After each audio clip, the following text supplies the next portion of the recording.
ಇನ್ನು ಡಿಸಿಎಂ ಆದ ಬಳಿಕ ಡಾಕ್ಟರ್ ಜಿ ಪರಮೇಶ್ವರ್ ಸಿದ್ಧಗಂಗಾ ಮಠಕ್ಕೆ ಭೇಟಿಯನ್ನ ಕೊಟ್ಟಿದ್ದಾರೆ. ಪೂಜ್ಯರ ಗದ್ದುಗೆಗೆ ವಿಶೇಷ ಪೂಜೆಯನ್ನ ಸಲ್ಲಿಸಿದ್ದಾರೆ.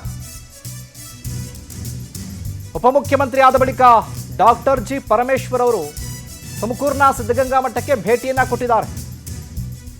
ಶ್ರೀಗಳ ಗದ್ದುಗೆಯನ್ನ ನಮಿಸಿ ಪೂಜೆಯನ್ನ ಸಲ್ಲಿಸಿದ್ದಾರೆ. ಆ ಬಳಿಕ ಸಿದ್ಧಲಿಂಗ ಸ್ವಾಮೀಜಿಯ ದರ್ಶನವನ್ನ ಪಡೆದುಕೊಂಡು ಆಶೀರ್ವಾದವನ್ನ ಪಡ್ಕೊಂಡಿದ್ದಾರೆ. ಪರಮೇಶ್ವರ್ಗೆ ಇನ್ನೂ ಹೆಚ್ಚಿನ ಅವಕಾಶ ಸಿಗಬೇಕಾಗಿತ್ತು ಅಂತ ಶ್ರೀಗಳು ಕೂಡ ಮಾತನಾಡಿದ್ದಾರೆ. ಅವರು ಅಧ್ಯಕ್ಷರಾಗಿದ್ದ ವೇಳೆ ಪಕ್ಷ ಅಧಿಕಾರಕ್ಕೆ ತರೋದಕ್ಕೆ ಸಿಕ್ಕಾಬಟ್ಟೆ ಶ್ರಮಿಸಿದ್ರು. ಸದ್ಯ ಪಕ್ಷದ ತೀರ್ಮಾನದಂತೆ ಮತ್ತೊಮ್ಮೆ ಉಪಮುಖ್ಯಮಂತ್ರಿ ಆಗಿದ್ದಾರೆ. ರಾಜ್ಯದ ಸರ್ವಾಂಗೀಣ ಅಭಿವೃದ್ಧಿಗೆ ಕೆಲಸ ಮಾಡಲಿ ಅಂತ ಶ್ರೀಗಳು ಆಶೀರ್ವಾದವನ್ನ ಮಾಡಿರೋದು ನೋಡ್ತಾ ಇದ್ದೀರಾ. ಶ್ರೀ ಶ್ರೀ ಶಿವಕುಮಾರ ಮಹಾಸ್ವಾಮೀಜಿಯವರ ಗದ್ದುಗೆಗೆ ನಮಿಸಿ ಪೂಜೆಯನ್ನು ಸಲ್ಲಿಸಿದ್ದಾರೆ. ಉಪಮುಖ್ಯಮಂತ್ರಿ ಆಗಿರುವಂಥ ಪರಮೇಶ್ವರ್ ಅವರು, ಇನ್ನು ಪರಮೇಶ್ವರವರ ಆಗಮನದಿಂದ ಶ್ರೀಗಳು ಕೂಡ ಮಾತನಾಡಿರೋದು ಅವ್ರಿಗೆ ಹೆಚ್ಚಿನ ಅವಕಾಶ ಸಿಗಬೇಕಾಗಿತ್ತು.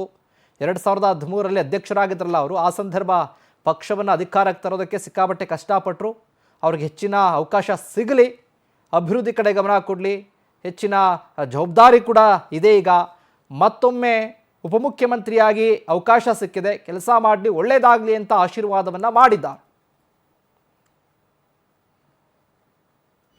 ಹಿಂದಿನ ಸಂಪ್ರದಾಯದಂತೆ ಯಾವುದೇ ಒಂದು ಶುಭ ಕಾರ್ಯ ಅಥವಾ ಮುಂದಿನ ಶುಭಗಳನ್ನ ನಾವು ಆಲೋಚನೆ ಮಾಡುವಾಗ ಸಿದ್ಧಗಂಗಾ ಮಠಕ್ಕೆ ಭೇಟಿ ಕೊಡ್ತಕ್ಕಂಥದ್ದು ನಮ್ಮ ಸಂಪ್ರದಾಯ. ಇವತ್ತು ನಾನು ರಾಜ್ಯದ ಉಪಮುಖ್ಯಮಂತ್ರಿಯಾಗಿ ಅಧಿಕಾರ ಸ್ವೀಕಾರ ಮಾಡಿದ ಮೇಲೆ ಮೊದಲನೇ ಬಾರಿ ತುಮಕೂರಿಗೆ ಬರ್ತಾ ಇದ್ದೆ.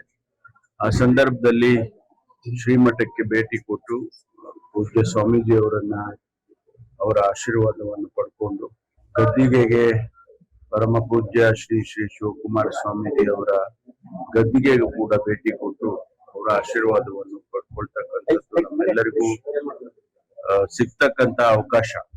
ಎಂದಿನ ಸಂಪ್ರದಾಯದಂತೆ ಯಾವುದೇ ಒಂದು ಶುಭ ಕಾರ್ಯ ಅಥವಾ ಮುಂದಿನ ಶುಭಗಳನ್ನ ನಾವು ಆಲೋಚನೆ ಮಾಡುವಾಗ ಸಿದ್ಧಗಂಗಾ ಮಠಕ್ಕೆ ಭೇಟಿ ಕೊಡ್ತಕ್ಕಂಥದ್ದು ನಮ್ಮ ಸಂಪ್ರದಾಯ. ಇವತ್ತು ನಾನು